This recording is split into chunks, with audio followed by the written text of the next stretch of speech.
Pinatitiyak ng Senado sa mga ahensya ng pamahalaan na may pondong nakalaan para mabigyan ng tulong ang mga mangingisda at magsasaka sa bansa. Apektado ngayon na mataas na presyo ng langis. Kaya ang ilan sa mga senador may rekomendasyon.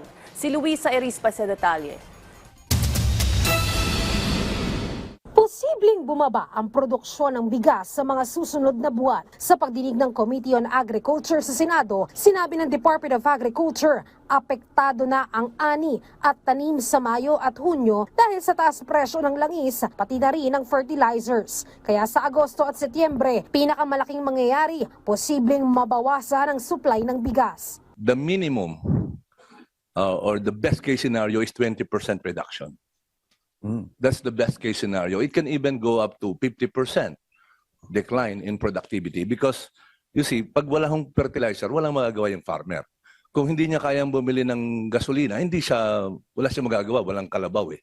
And so, the initial projection is about 20%. That's the minimum decline if we don't do anything.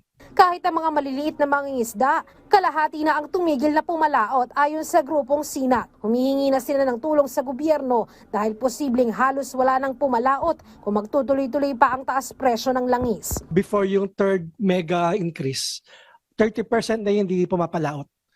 We surveyed from Cavite, Bataan, Zambales, Pangasinan. 30% na hindi nangingisda.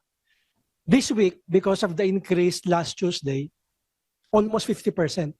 Kaya ang sabi natin, while we do the math and we plan the intervention, real na yung problema ngayon. Kaya naman ang mga senador, pinatitiyak sa mga ahensya ng gobyerno may pondo para mabigyan ng tulong ang lahat ng mangingisda at magsasaka sa buong bansa. Sa ayuda kasi ngayon, iilan pa lang sa listahan ng nabibigyan ng tulong. Ayon kay Senator Bam Aquino, imbis na maghagilap pa ng pondo, gamitin muna ang 200 billion pesos sa 2026 national budget na nakalaan para sa mga ayuda.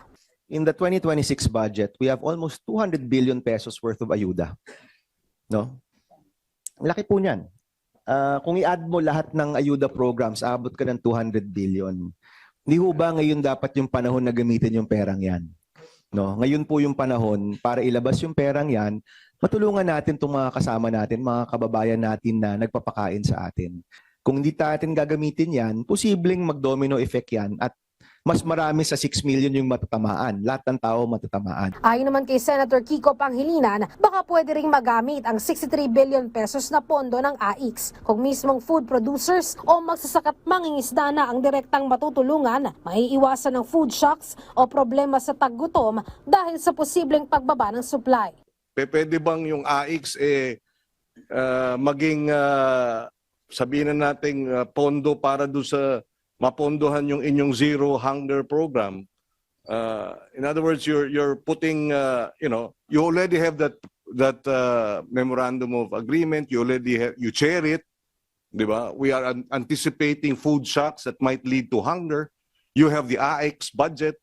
Is that possible that you dovetail your budget for AIX and address the zero hunger? Tiniyak naman ng Department of Social Welfare and Development, pag-aaralan nila ang posibleng paggamit ng AIX para sa ayuda sa sektor ng agrikultura. Habang ang Department of Agriculture may pondo rin mula sa 2025 budget na hindi nagamit at maaaring i-realign para sa financial assistance. Ito ang 8 billion pesos na unobligated funds at 10 billion naman mula sa mga hindi nagamit na pondo para sa farm-to-market road projects. Continuing appropriations, for one.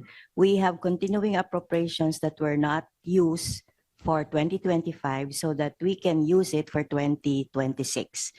That amounts to around 8 billion unobligated. So that is free, no?